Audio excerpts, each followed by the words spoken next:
What's going on, and welcome into another edition of Pels and Whistles right here on the Believe Network. I'm Daniel Sallerson alongside Rel Myers, a game day edition for you all as we get you ready for Pelicans and Mavericks tonight inside the Smoothie King Center. Pelicans are 2-1 now since we last talked before their home opener against the Utah Jazz. Unfortunately, Pelicans fell to the Jazz 122-121. I don't think I need to remind any of you of that, but we will go over it a little bit as Rel will give us an inside scoop on what it was like on game day. And speaking of game day, happy game day, Rel. How are you?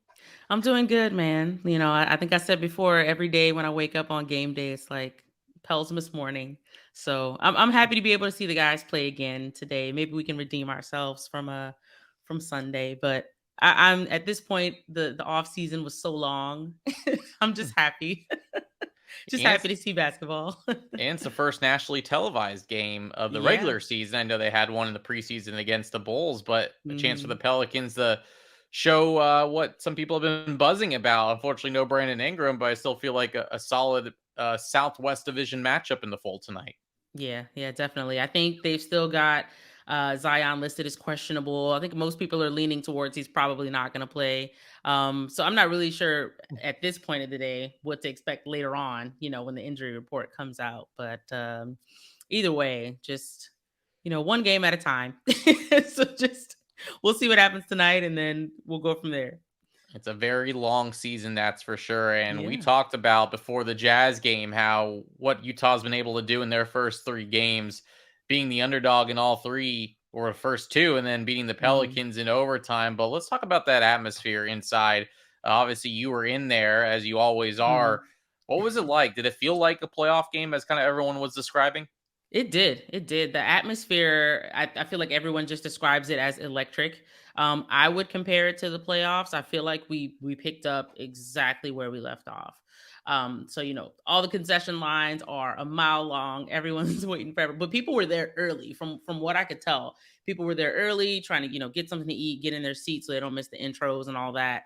Um, yeah, it felt like a very, very high stakes game. Like it felt really important. And I think it was like really important for people, especially for like more casual people who are just like, okay, like let's see what the team is gonna do this year. Like they're 2-0 so far. The game's on a Sunday. Let's take the family to the game, and let's see what happens. But after the dust settled and the game's over and we ended up losing by one in overtime, I think everyone still had a really, really good time. And I think the day, especially as far as like the sports drink and Pels 12 tip off event, I don't think the day could have gone any better just from noon all the way through to 8:30 or whenever the game ended. So it was a really good day. It was a really good atmosphere. And I think in the end, the only thing that hurt was, the loss. But for me, I think it was more the fear of injuries than the loss itself because the injuries could lead to more losses. And that's really what I'm worried about, not just that one. Right. I know. It's something that this team and this fan base has dealt with, unfortunately, for a very long time when the injury report. It gets bad when you have to screenshot the injury report and post on Twitter instead of tweeting it out. And hopefully that's not the case this year. But right now we're already getting close to that with Yeah. her, Bi, and Zion already on there, along with hmm Kyra and EJ. But we already know about EJ not being able to play this season. But you Yeah. talk about the atmosphere and the fans leaving, with a smile on their face, or at least knowing that they had a good time. hmm I think in years past, it seems like a loss like that with the expectations of winning your home opener would have been probably a little bit more devastating, I would say, and a little bit hmm more panic, even though it is only hmm just three games in. But I feel like with the expectations this year and how they played and only Brandon playing 10 minutes, I feel like everyone took it a lot better than I thought, which is a good sign. I feel Yeah. like as far as, hey, they played hard, they played well. It's just one game. And maybe I think that trickles over based on how this team has played in the last three games. Yeah. I think if you were to just there's a lot of people that are just box score watching, right? If you just looked at the box score and you saw that we lost by one, you'd be like, oh well. But watching the game and seeing like, we didn't have BI for the majority of the game. Zion played what he must have fallen in the fourth quarter at some point. Yeah, he played 30 minutes overall. Yeah. So once they both went down, and then we were down still by like 16 or so at some point, to come back from that deficit without them, That says a lot about this team, and I don't think, in years past, we would have ever seen that sort of thing happen without both of those guys on the court. So, I think people can tell we're trending in the right direction, and it's definitely not time to panic yet. It just sucks that first loss happened to be the home opener when everyone was super stoked. Are the Jazz uniforms even uglier in person than they are on television? They're very bad, especially when you put it on a guy like Kelly Olynyk. They just he amplifies it. It's terrible. No, it's not as highlighter yellow as it seems on TV. I think it's not that harsh. But then again, I was sitting upstairs, so it wasn't like right in my face. But Okay. it could be It worse. glowed on TV a little bit, but it was It could the always be worse. it's just the plainest uniforms I've ever seen in my life. Like when It is. someone is taking credit for that as Mhm. far as like putting Jazz on the front in like a normal font and changing the Yeah. colors. They're Yeah. black and yellow, and it's like, all right. I mean, Someone was like, "This is it. This is the one. Let's do it." I don't understand it, but nonetheless, they Uh, did get the win, and they do have 3 wins on the season. yeah. What else kind of stuck out to you as far as whether it was the atmosphere, whether it was the game? Um, in the game, I noticed Devontae's defense. He really stepped up his defense. There was a play that actually I think made the top 10 highlights, where he blocked Walker Kessler, who's a full Yeah. foot taller than him. And I just watched that clip over and over again, and I'm looking at something different every time. So he blocks him. And if you look over at the bench is like, whoa, what's going on? They jump up and they're screaming and stuff. And in my head, I'm like, whoa, what about the decorum? Sit down, guys. But like, it was so cool that he not only blocked this guy's shot, but at the end of the play, the ball went out of bounds off of Walker Kessler. So now we have possession, and it's just the whole thing, and it's just the energy in the building is just building. Because I feel like at that point, it might have been a little bit of a lull, and it seemed like anytime Jose specifically wasn't in the game, it was a lull. But Jose was really out there doing his normal thing too. But definitely had to give a shout out and a little kudos to Devontae for stepping up on the defensive end. I know we usually look to him for more offensive purposes, but that's one thing that stood out to me. And then I'm also wondering, in the game like that where we really, really needed to rely on some defense to get back into the game, um, you know, are we gonna see Dyson Daniels in some of those situations? Like, are we gonna give him a run out there, regardless of how the game's being called? Because a defensive player like him, he might get into foul trouble if we throw him out there. But this early in the season, I feel like maybe we could try it. I think Willie Green might have to start trying everything, especially if there's some injuries. I mean, you might not have a Hmm. choice tonight as far as if you have Zion and Brandon Ingram out. I Hmm. mean, you don't probably play 8 guys against Dallas. You might need someone like Dyson, especially. I mean, you put him on Luca. I mean, that's a tall task for someone that's just joined the league and how young Dyson is. I don't know if No. you go that route right now, but Yeah. um, you know, as far as rotations go, I think with Willie, you saw it last year. I think Willie needs to Hmm. see more. And again, we don't have access to practice. And maybe that's a good Hmm. question for Aaron when we have Aaron Summers, when we have her on in the next couple Yeah. of days, as far as maybe his development and how what's the plan for him as far as is sticking him out there and seeing how it goes, or is it Hmm. develop and practice and watch and see how the game goes and then, see what happens. But it will be interesting Yeah. to see if he's able to start playing a little bit more, especially if the injuries start to play out the way they might be looking at, unfortunately. Yeah. Yeah. I would hate for Dyson's welcome to the NBA moment to be, Luca hitting a step back in his face or something. Hmm. Maybe we can leave that kind of stuff to Herb for Luca. Maybe we can put Dyson on, Dorian Finney-Smith or somebody. I don't know. Does he play for them? He plays for them, right? Yeah. Yeah. Okay. Dorian's there. Yeah. Yeah. People Last move time I around in the checked. offseason. I get shuffled around myself. I don't know Do what's we need going to on play there. the Charles Barkley? Who do they play for? Oh, Because I would love that. if we can get that on here, he was awful in his first attempt. He missed the Holiday brothers as they both are on the Oh, Hawks. He got missed those on well, back to back, and he missed Garrett Temple. Garrett Temple was oh, on there, I feel like and the he missed Holiday Garrett brothers are Temple. tough. They move around a lot. At the end of last season, Aaron Holiday was in Phoenix, and now Yeah, he's not. So he's the back with brothers are Destin joined again. again. Yep, exactly. Um, Unfortunately, we talked about Brandon Ingram not being able to play tonight against Dallas, and if you look at how the Pelicans were without him last year, the record was not very good, and I think rightfully so. Without Zion Williamson, and then without Brandon Ingram, you're without your two best players on the team, and I think if you look at any team around the league, if you miss your two best players, it's Mhm. going to be tough to win ball games. If Zion's able to play tonight, do you feel a little bit more comfortable? And I feel like I know the answer. I think it's pretty obvious, but you feel a little bit more comfortable knowing that this team, and again, any given night, this team has a chance to win no matter what, but you feel a little bit better knowing that Zion's in and maybe that he can step up in BI's absence.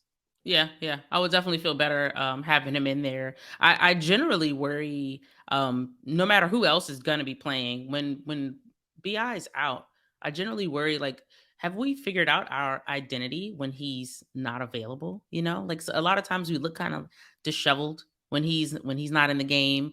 And I think last year, even when we had kind of gotten to a rhythm, and it was around the time we had gotten CJ, I think BI might have missed a game or so in the beginning of CJ's tenure, and I think we lost at least a couple of those. Yep. Um, and it's just like, man, like how can we figure out how to make things work when he's not out there? Like, what's the game plan when we can't use him as our go to guy? You know, so that's usually what I worry about when we're missing Bi.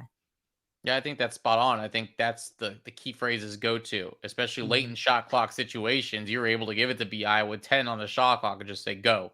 Yeah, And when you don't have that ISO guy that BI is and that spot up shooter and what he can do to create, it is a little tough. But I feel like you do have that in Zion now where you can give him the ball and say, go inside and let it have it. So I feel like yeah, maybe you do have that this year with Zion than he didn't have with him last year when BI was out. So I do feel a lot hmm, better knowing that this team is fully capable of beating the Dallas Mavericks or any team if BI is out when you do have still Zion in the starting lineup. But who might have to be that guy that steps up in BI's absence as far as scoring? I feel like Trey might have to be. I know they don't play the same yeah. position, but Trey can play the three a little bit. But as far Hmm. as scoring, I mean, he played 40 minutes against the Jazz the other night and knocked down three of the team's eight threes. And Yeah. so, as far as needing that shooting, I feel like Trey might have to be that guy when BI's out.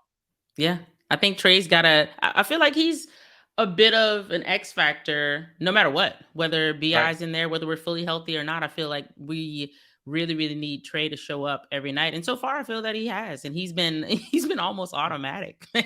Like when he gets the ball, I want to say the other night at one point he got the ball, obviously behind the 3 point line, and everybody stood up. Like, as soon as he got it, everybody stood up. It's like it's going in. It's whatever. So with him, he gets the ball and he goes up to shoot it before it leaves his hand. I'm already yelling because it's going in. You know. So I think he's got to be the guy to step up. CJ's going to do his thing per usual, and then we need Jose to bring his energy per usual, and that usually helps us out a lot too, and it gets the fans more involved too when a guy like Jose's out there doing the dirty work. I feel like Trey's already had the confidence. He was a very confident guy last year, but I feel like Hmm. sometimes with his shot, maybe he was a little more hesitant to pull up. And I think Hmm. Willie was kind of hinting at him, take the shots, take the shots. If you have them, take them. Do you feel Yeah. like this year, even through three games, that you're seeing that, all right, when I get the ball, if I'm open, or even if I'm not open, I'm pulling up? Yeah. Yeah, definitely. I can definitely see that in Trey. And I love that for him. I've spoken to his parents a lot. I talked to his mom on occasion, and yeah, I'm just their whole family. I'm just like, hey, you guys need an extra cousin or anything like that. So like I'm really rooting for them as a whole unit. We get along great. But yeah, I think Trey's gonna have a really, really good season. You can tell all the work that he put in the off season, it's already showing on the court out there. So um as long as he, continues to show up and practice, and when he gets in the game, he does what's asked of him, I think he's gonna have a good season. He's gonna be great for us. What would you add as an extra cousin if you were invited into the family? I just want to know. You say if they need an extra cousin, Yeah, like what need are an you extra bringing to the cousin. table as an extra cousin? Laughter, Laughter. laughter and joy. I'm always gonna be saying something crazy or doing something crazy, just to try to get people to smile, and I feel like Trey's similar. I feel like he's similar. I've seen him kind of goof off a little bit. But that's what I bring to the table as a real cousin as well as a fake cousin. I'm bringing the laughter. That's fair enough. Are you trying to get in as far as like this is your full time gig with the Murphy family? As far as like, hey, if I can be Trey's laughing buddy, Yeah. I'm all in. Yeah. I can be his assistant, I can help fold some TM3 merch. Sell some TM3 merch? I need some of that stuff. I've been asking about it for a while. Like, when's the TM3 merch coming out? It looks good, man. I like the logo. I need some soon. Maybe I can be a brand ambassador for the TM3 merch. I think Pels and Whistles needs to be presented by TM3. What if we get Yes. Trey Murphy as a sponsor of Pels and Yes. Whistles? Need that. I Need I it. think I think we're on a good track here. When you look at these first 3 games overall, um, what sticks out to you the most as far as whether it's something on the offensive end, they're like, wow, something's really clicking, or even defensively? I know, again, defense, not really something to be happy about after the Jazz loss, but as far as the first 2 games, thought the defense has been pretty solid against Mhm. Charlotte and Brooklyn. Overall, how are you feeling after 3 games? I know around the league, it's still trying to figure out what each team's identity is. Mhm. So, do we really even know that about the Pelicans right now, 3 games in? We might not know this early, but I think what's sticking out to me is just the fight in the team. You know, it's that whole you got to fight thing. It started last season and still this season. You know, they could have given up when they were down by nearly 20 points and they didn't have 2 of their top scorers. It could have just been like, well, guys, let's phone it in. You know, but I think that they feel you know, they're not the type to give up, but I feel like they also just really didn't want to let the fans down. Like we're in there, we're really loud for a game in late October, like it's the beginning of the season, and we're in there screaming like it's April or maybe even May. So yeah, they don't give up. And I feel like that game last year in that same game, we probably wouldn't have lost by 1 in overtime. We might have never made it to overtime. Would have never come back from 16. So yeah, they're showing some signs of you know, I hate to use the word resiliency because we just use that till we're blue in the face, but Yeah. it's true.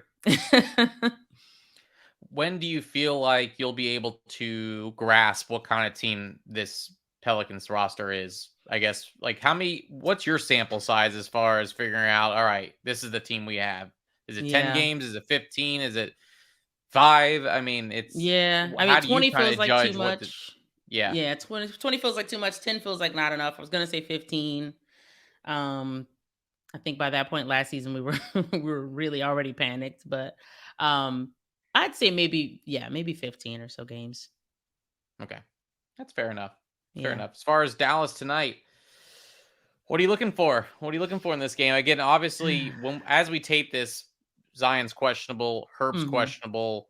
Not sure the status of both of them, and even after shoot around, I'm sure we won't get an idea unless one of the players does discuss it. So Mhm. again, we might be talking about a different game plan later on if we found out some more information. But as far as tonight, how do you approach tonight without Brandon Ingram, potentially without Zion Williamson? Yeah. I think they just got to go out there and don't treat it like, well, we don't have, you know, 2 out of our big 3.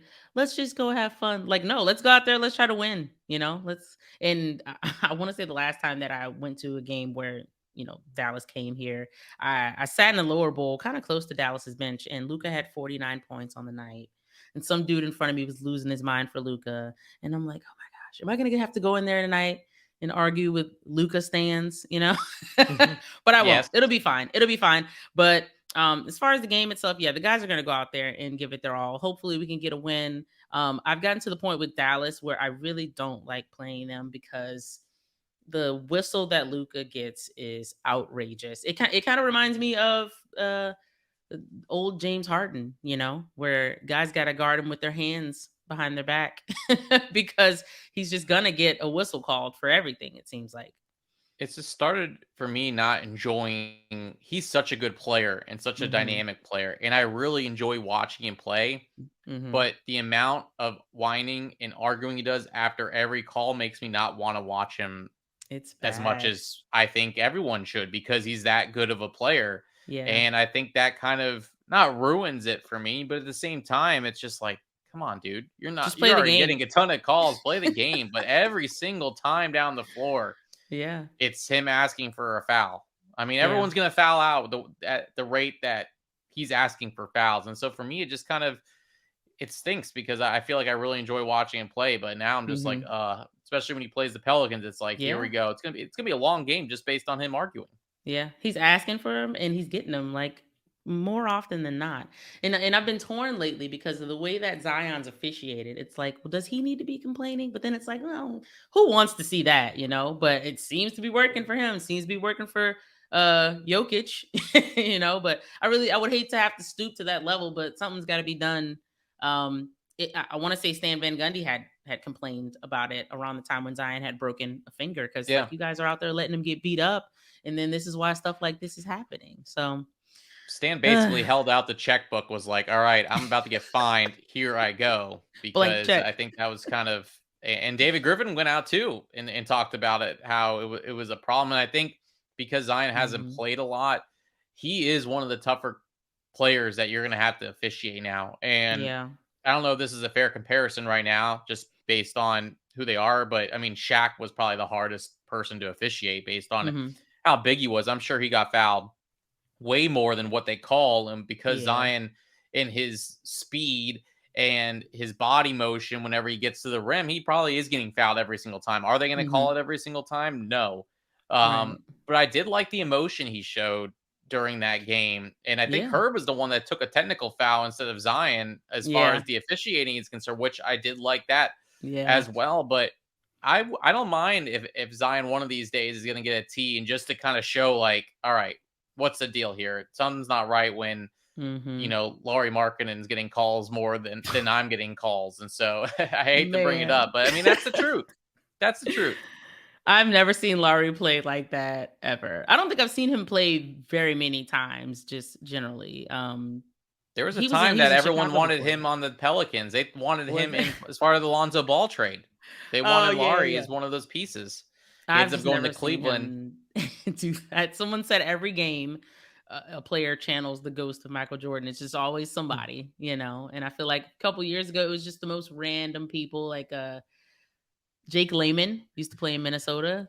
That Jake guy, he was Layman, killing us. He was killing us, and it's just like, who is this dude, man? So every game, it's Frank Kaminsky, man, would somehow knock down 5 threes against the Pelicans off the bench every single uh, time. There last year. Sometimes I'd go down the roster, like, all right, who's getting their 10 points off the bench that mhm, averages like 2 or 3, and we'd talk about him like, there he is. I mean, it's just yeah, that person. So tonight might be one of those that you let Luca cook, and you kind of hold everyone else down. Obviously, no Jalen Brunson in the fold, but again, Dallas is mhm, such a talented team that yeah, I'm sure they'll be fine. But I am curious to see how this Pelicans team responds to a little adversity. Again, it's nothing new to them. Even last year, there was times that Brandon Ingram missed games.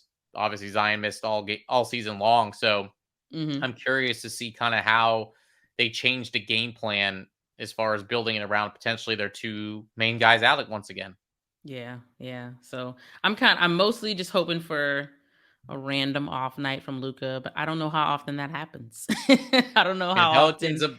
have they've only beaten them once in the last 3 years when Luca plays. Ah, man, I'm not trying to make this it's a all good. negative Yeah, podcast, but I no, mean, it's they're a good team. This is a yeah, good test, yeah, a very good test no matter the situation. But at the end of the day, there will be 78 more games after tonight, and I that's a feel like when fact. I've been watching other games around the league, you're seeing teams like Philly just got their first win last night. They're one and Mhm. three. I don't think anyone's really panicking there. The Portland Trail Blazers are 3-0. Three Yeah. and one, probably 3-1. I think they lost last night to the Denver Nuggets, but I mean, it's Oh, just did they? you just don't know right now. I mean, you just Yeah. don't know who these teams are. And I think that's why when you talk about how many games you want to see out of the Pelicans before you know, I think that's for the whole NBA. You Mhm. can't really figure out, all right, who's the team to beat right now, or which team is on the rise, which team's falling. Because are you going to see the Mhm. Jazz at the top of the West this whole season? No. It's Are not you going to happening. see Philly at the bottom of the East? No. It's just one of those things that it's all going to even itself out. So, but you do want to try to get as many divisional wins as you can because that could play a Definitely. factor in tiebreakers. So I know it Yeah. might be game number 4, but those will sneak up on you, especially when you're Mhm. fighting for playing status or seeding status, because if head to head is tied 2-2, next thing is division record, I believe, and then it's conference Mhm. record. I could be having flip, but either way, Okay. tiebreaker scenario, division wins. I Yeah. don't think divisions are important anymore, and that's maybe another topic for another day. It's Mhm. only, I think, important for a region because there's no benefit of winning your division. You don't guarantee yourself a number 3, a top 4 seed.